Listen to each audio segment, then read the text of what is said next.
Welcome to the All Out Leadership Podcast, hosted by Pastor Eric Lawson, where each episode is uniquely designed to help you live all out by bringing you practical leadership from a biblical perspective delivered in 10 minutes or less. So whether you're a business leader, serving in ministry, or simply looking to grow in your leadership, this podcast is for you. Before we dive into this week's topic, make sure to subscribe to the podcast and download the show notes at ericlawson.com/podcast. And while you're at it, feel free to share the content on social media. Now, let's join Pastor Eric for this week's conversation. Welcome to another edition of the All Out Leadership Podcast. So glad you are joining us. We are looking at the 5 enemies that are always going to be encountered on the journey to success. We've been looking at the first enemy, which was the enemy above, that was in King David's life, which was the Saul. We always seem to have a Saul in our life, that leader, that authority figure of some kind who is maybe insecure, threatened by our success, maybe trying to be a lid, maybe they're passive aggressive, but we all encounter this along the way in our life. And we saw 3 things that David did that were actually right, 3 responses that were right. We saw first that he processed up with God. Secondly, we saw that he processed up with a spiritual leader, and then he went to Samuel. So then third, we see that he processed with a covenant friend. Now, we often find that the greatest threat to today's success was yesterday's success, because even though David did 3 things right, he begins a spiral downward by following 3 successes with 3 failures. And we're going to learn from these, from David, really what not to do when we encounter enemies inside of our life. So we read in 1 Samuel chapter 21, verse 2, "So David said to Ahimelech the priest, 'The king has ordered me on some business and said to me, do not let anyone know anything about the business on which I'm sending you or what I have commanded you, and I have directed my young men to such and such a place.'" So let me give you the context of this verse. David is running now from Saul. He comes to a small city that's about 3 miles north of Jerusalem called Nod. And it was a city of priests, and the tabernacle was there. The Ark of the Covenant wasn't yet there, but yet the tabernacle was there. And so it looks like a safe place to go. It looks like running to God's house would be a right step. But what David did is he told a big lie to Ahimelech. And so David uses a lie to protect himself from the threat of the king. Why he lied, we're not exactly sure. We could maybe go, well, maybe David was just trying to protect Ahimelech. Maybe he was just afraid he would be sold out. We don't know why exactly he lied, but we do know that there was no justification for this lie. And so we see 3 problems that begin to happen when we use lies to protect ourselves from our enemies in any way. So 3 things. Number 1, what you keep in the dark ultimately will keep you in the dark. I'm going to say that again. What you keep in the dark ultimately keeps you in the dark. Let me give you the context to this concept. John chapter 8 and verse 44, Jesus is rebuking a group of the Pharisees, and he says, "You are of the father, your father, the devil, and the desires of your father you want to do. He was a murderer from the beginning and does not stand in the truth, because there is no truth in him. When he speaks a lie, he speaks of his own resources, for he is a liar and the father of it." Now, Jesus said a lot of direct things. He actually probably wasn't the most attractional motivational speaker saying you're a winner, because at times Jesus just called it like it was, because the Bible says speak the truth in love. So he's telling the Pharisees, look, he goes, you're speaking of your father, the devil, because the devil is a liar. And when you tell lies, you're actually using a tool that Satan uses to bring people into bondage. You can't use a tool from hell thinking it's going to produce heaven inside of your life. I'm going to say that again. You can't use a tool from hell thinking it's going to produce heaven inside of your life. When we tell a lie, for whatever reason, we're actually inside of Satan's territory, because he is the father of lies, and everything that he does is inside of darkness. So you'll never feel light. You're never going to see the way out when you're walking in darkness by using the tools of darkness, thinking it's going to deliver you.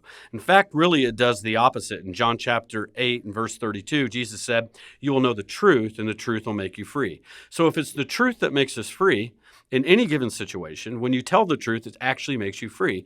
When we tell a lie, which is the opposite of a truth, it will cause us to be in bondage. It will bring us into darkness. So it really has the counter result of whatever we're hoping to intend. We tell a lie because we want to be free. We don't want to get caught. But when we tell a lie, it's actually what's getting us caught further into the problem. Number 2, a lie creates a greater problem or a bigger problem than the one it just solved. So we'll tell a lie, even a little white lie, to solve one problem, only it creates a bigger problem that we continually have to feed.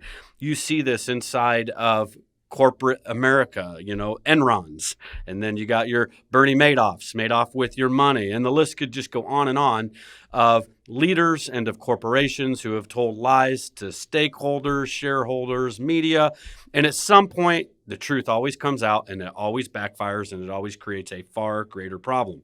So it could look like David gets away with this lie. He leaves this city. He leaves with some resources, which we'll talk about in a minute.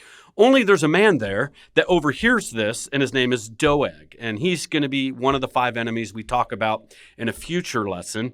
But Doeg later tells King Saul about this situation, and because David lied, it put Ahimelech in a situation that infuriated Saul, and Saul had 85 of the priests and of their families put to death by the sword, and David was responsible for it because it all began with a lie. When we think about David and his failures, usually it's just David had committed an affair with Bathsheba. He killed Bathsheba's husband, Uriah.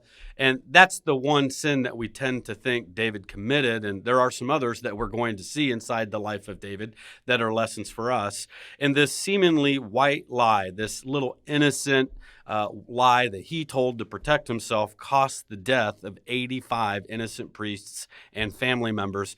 The spiritual walkaway lesson for us is this, that when we lie, it causes the death of things. It causes the death of relationships. Many marriages have dissolved over time because of accumulation of lies. When we live lies as leaders, ultimately it's the death of trust because the truth eventually does come out.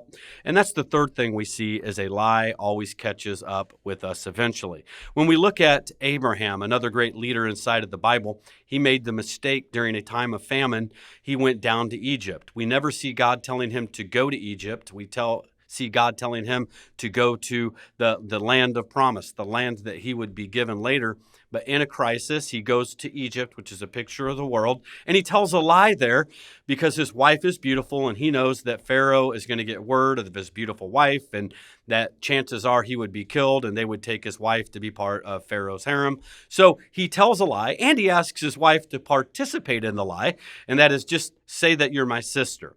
So God plagues Pharaoh's house because he does take Abraham's wife into his harem, and he doesn't touch her. God plagues Pharaoh, and he realizes what happened, and then he rebukes Abraham and says, hey, man, you lied to me. And so he said this. He goes, well, I told you the truth. She's my half-sister, and technically they were related, and I guess it was a different time and era, and before Arkansas and other things. But anyway, so it was a different time and era. So he told a half-truth. But remember this, a half-truth is still a full lie, and this half-truth caused significant problems for Abraham because when he left, he was given a bunch of cattle and silver and gold and some servants.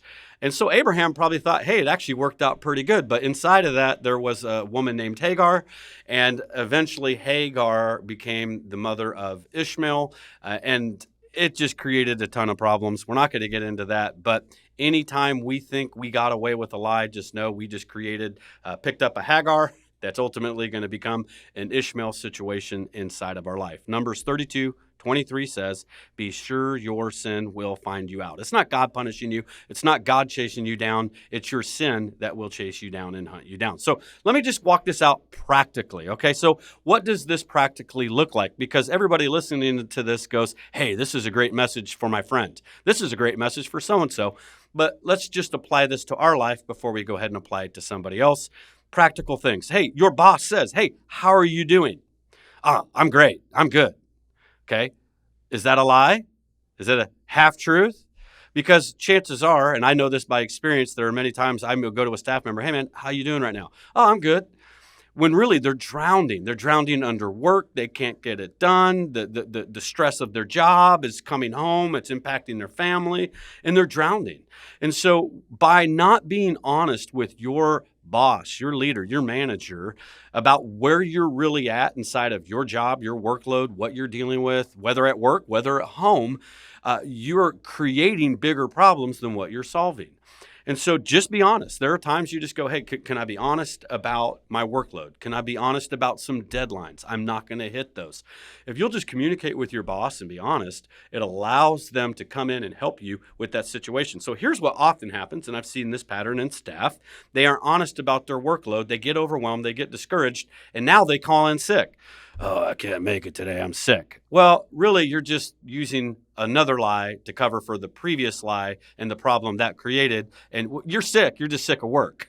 You're sick of failure. You're sick of being buried under a bunch of stuff because you weren't honest the first time.